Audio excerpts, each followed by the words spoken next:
Thank you for joining us today on Plugged Into DFW. I'm Karen Borda. Type 1 diabetes is a chronic, life-threatening autoimmune disease that can strike at any age. This morning, we learned the signs and symptoms of Type 1 and how the sudden onset is unpreventable and unpredictable. Joining me now to explain is endocrinologist Dr. Mary Beth Cox. Thank you for joining us this morning.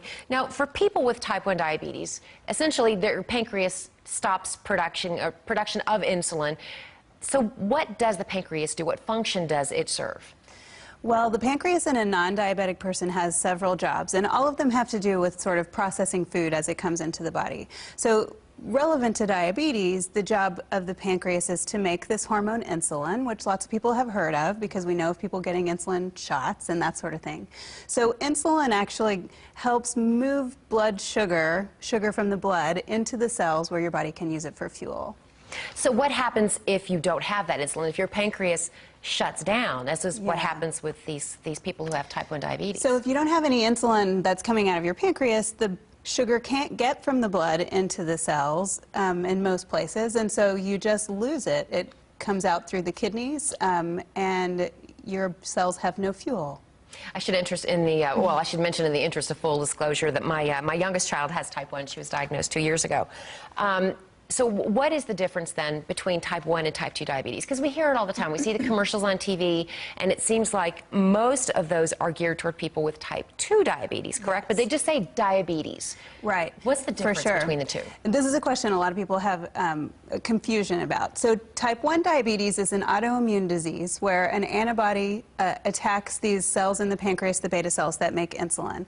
Type 2 diabetes, which is really 90% of the diabetes population, is a hereditary problem where there are kind of multiple reasons that the insulin doesn't work well. Then there's kind of a relative deficiency, but it's not an autoimmune process. We tend to think of people with Type 2 diabetes or people who are overweight, perhaps, or people are encouraged to lose weight, and maybe that helps, but not with Type 1. Right, right. Type 1 can happen to anyone, young or old, mostly young. Usually under 20 is when the time of diagnosis. People with Type 2 tend to be older than 40, although can be younger, but most of the time older, most of the time overweight. So why is it, do you think, that why do certain people get Type 1 diabetes? Do we know if it's genetic, or is there an environmental cause with it? Yeah, that's a big question. And JDRF, who we're going to be talking about today, has a lot of kind of research money going toward that discovery. But right now we know that there are some hereditary components because people can have family members who have Type 1 diabetes. About 50% of people with Type 1 will have a family member who has Type 1. Then about 50% don't, so there must be some other factors. Maybe it's a virus, maybe some environmental exposure. You know, in my own family, I have a first cousin with Type 1. My husband's brother has Type 1. And so I thought that we knew a lot about it until my own daughter was diagnosed, and that was one of the first questions they asked us in the hospital was, does anybody in your family have Type 1? And I didn't understand why that was relevant. But apparently there is, if there's a genetic component. Yeah, there is, for sure. Okay. Now, what about, is there anything that can be done to prevent it? As a parent, that was something I struggled with. Is there something I could have done to help my daughter? Right. Right now, the answer really is no. And I would say if you're concerned about Type 1 diabetes, the focus should be on identifying it early so that if a person develops Type 1, they don't get very sick with it before you diagnose. There may be coming down the road vaccines, and there are all kinds of studies looking at ways to identify people who are at risk who don't yet have the disease. So let's talk about that diagnosis. You mentioned the kinds of what will happen if the insulin isn't present, if they don't have insulin, and how your body just loses it through the kidneys. What kind of symptoms are we looking for? So this is a great question, and I know that a lot of schools are talking about this now because my kids come home and talk about it. So the main symptoms, frequent urination, followed by thirst, or maybe thirst followed by frequent urination. And unfortunately, those two tend to go hand in hand, which is one of the reasons I kind of ignored it in my own daughter. And I think it's hard for people to see because kids drink a lot of water, especially in the summer. In Texas, it's really hot, and so, you know, you may not take notice. But then you may also notice weight loss, really heavy appetite, you know, because you don't have your cells think you're starving. They don't have this fuel. So really thirsty, urinating frequently, really hungry, losing weight. So just pay attention to those. And for my own daughter, it was the losing weight that kind of, in my mind, made me think maybe there's something to this, and maybe we need to get it checked out. So can anything be done to reverse type 1 when you are diagnosed? Well, this is another big area of research, and the answer right now is no. There are lots of really good treatments, insulin pumps and glucose sensors and cool insulins and lots of new stuff coming. Right now, there's no cure. But, and we are going to talk about this later in the show, the things that are on the horizon are very promising, right? So now, is the course of treatment the same for everyone? No. I mean, yes and no, because everyone needs insulin replacement. And so how the insulin is replaced is a little different for everyone, and certainly the amounts and timing of insulin, it's very different. And this is something where patients and their families have to work really closely with their endocrinologists to collect lots of information about themselves, lots of finger sticking with the meters. It's a process. It is. And we're going to have so much more on this. Dr. Cox, thank you so much for joining us. Coming up, we want you to meet Jada. Hear how this little girl lives with the life-changing autoimmune disease type 1 diabetes, plus the organization fighting for a cure in North Texas. We'll be right back.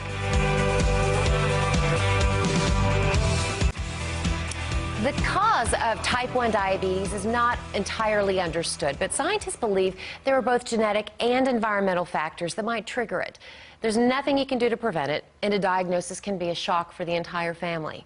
My next guests know this all too well. Welcome to the show, Jada Howard and her dad, Rob. Good morning. Thank you for joining us this morning. Now, Jada was diagnosed with type 1 2 years ago. So, Rob, share for us exactly what was happening that led you guys to that diagnosis, that made you realize something was wrong. It was really tough. During the first couple of symptoms, we noticed that she was frequent urination, and she was always thirsty, and we didn't understand why that was happening. So after a couple of those episodes, we decided that we need to go see what's going on at the doctor's. And you just went to the doctor's office and they said?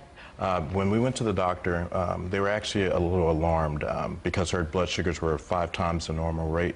When they pricked her, and she was around, her blood sugar numbers should have been around 90. She was around 600. So we immediately rushed to the hospital that day. Did they tell you what would have happened if you hadn't taken her to the doctor? Some of the symptoms, they told us that she could have went into a diabetic coma. She could have passed away. She could have been just in any of those devastating effects. Right. I mean, it's kind of terrifying for a parent. I mean, as you heard me tell the doctor earlier, we've gone through that. I totally know exactly where you guys have been. And did you know anything about type 1 going into it? We had no clue.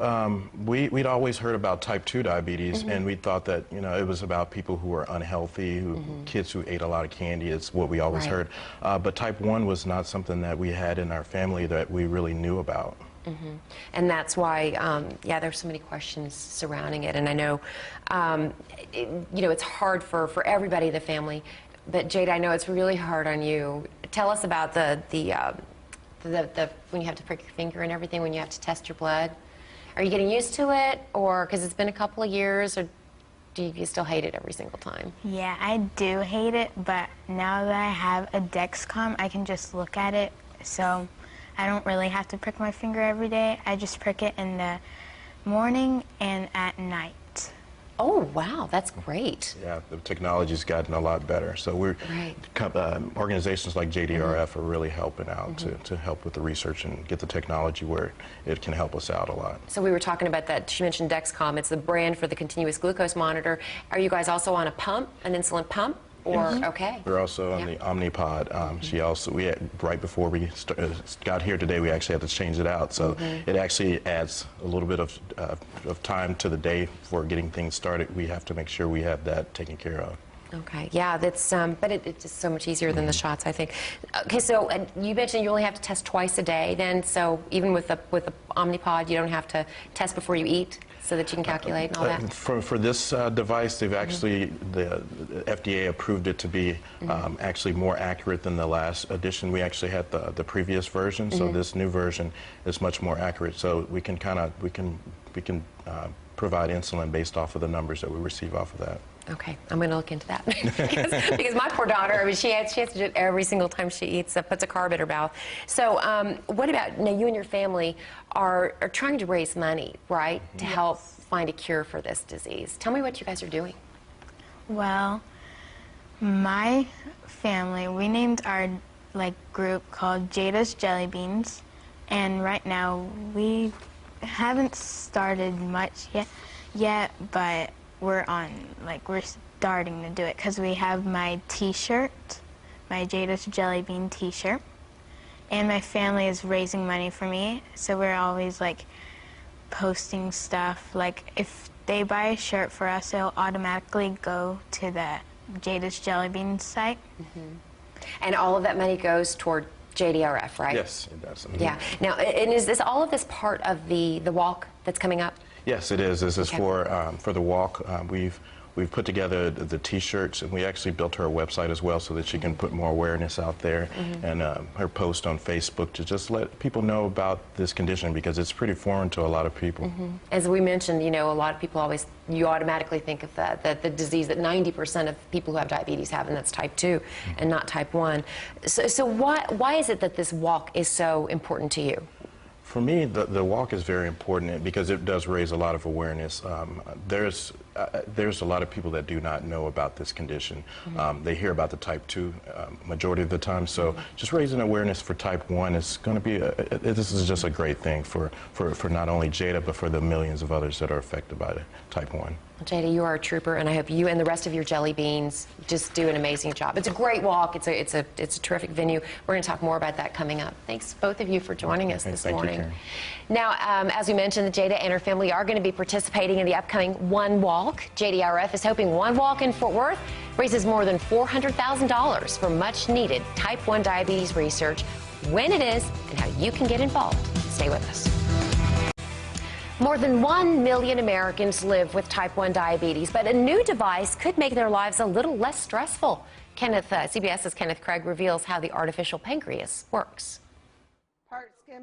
Claire Bickle suffers from type 1 diabetes, and keeping her blood sugar in check is a constant struggle. It's hard to do, especially when I'm trying to juggle field hockey, the musical, spring track, schoolwork. But now, the active 14-year-old says this small device is going to simplify her life dramatically.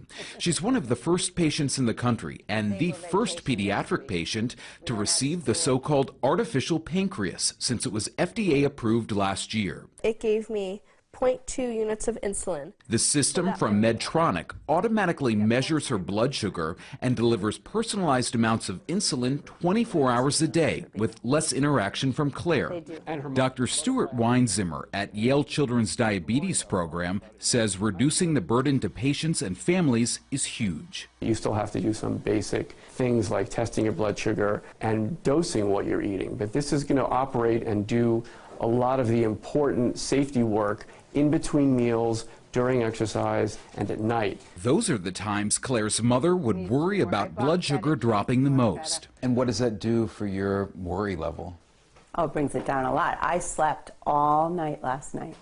Claire's now looking forward to a future with less stress. Going away places, going to college, a lot of those things that I want to be able to do by myself.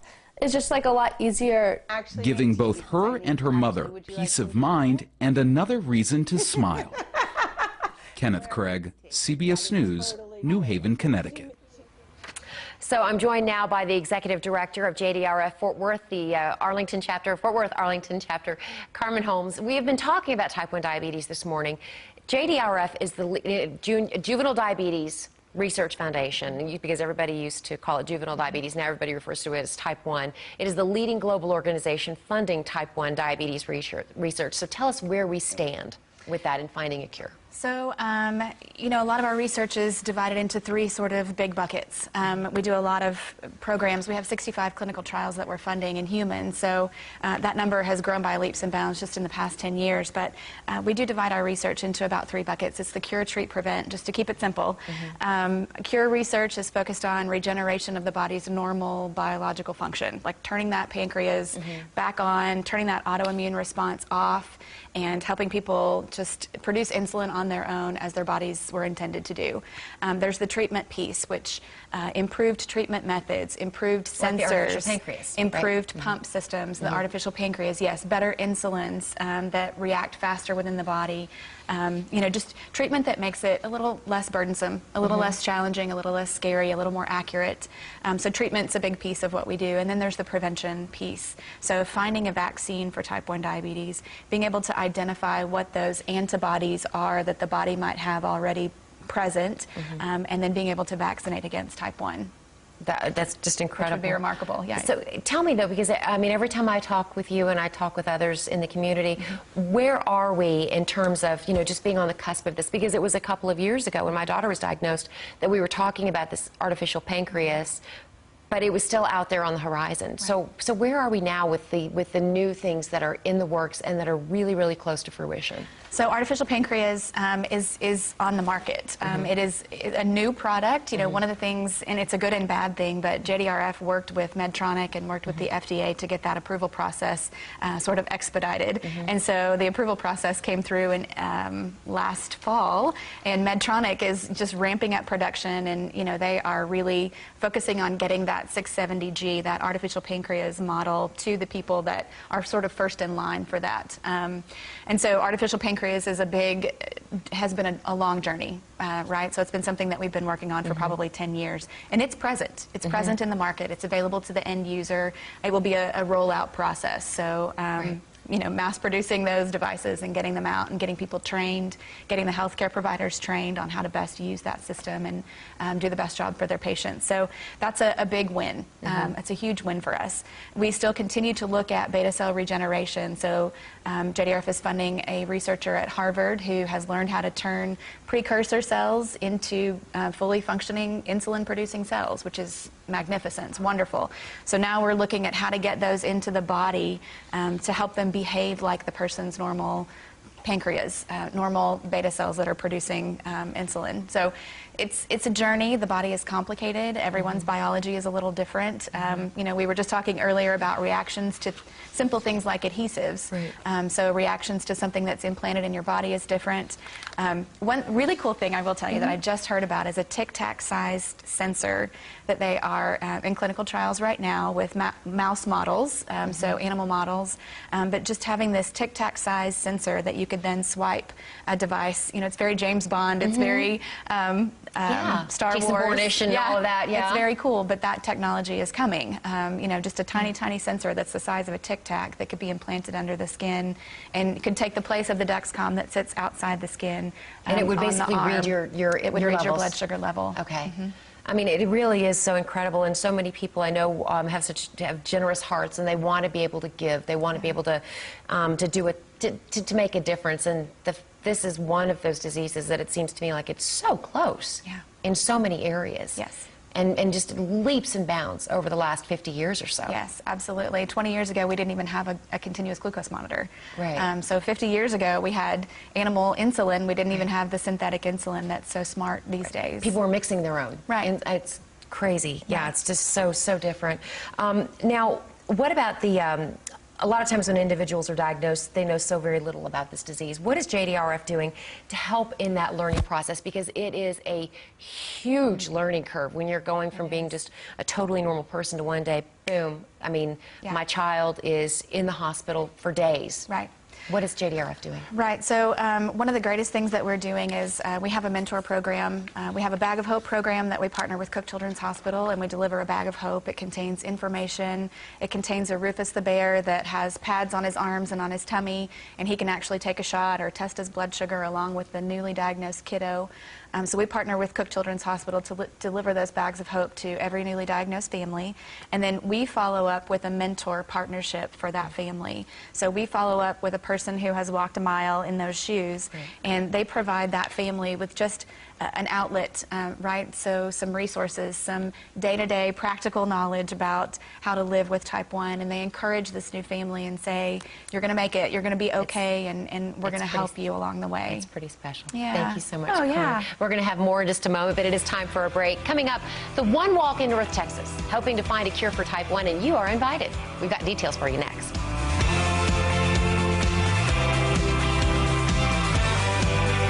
JDRF is working hard to create a world free from type 1 diabetes, and they need your help. The 15th annual Community One Walk in Fort Worth is coming up next month. Carmen, tell us about it. Yeah, October 14th, we're going to be at Panther Island Pavilion again. 4,500 of our closest friends will gather together and just singularly focus on finding a cure, better treatments, and ultimately prevention for type 1 diabetes. It's a great venue. It's an easy walk. How much money are you hoping to raise from this? So we're hoping to raise $400,000. We have a number of sponsors that have helped us kind of on the front end of that, and then we have family teams and corporate teams. Like Jada's Jelly Beans. Like Jada's Jelly Beans, right. Morrison Supply has been a partner for us for many, many years.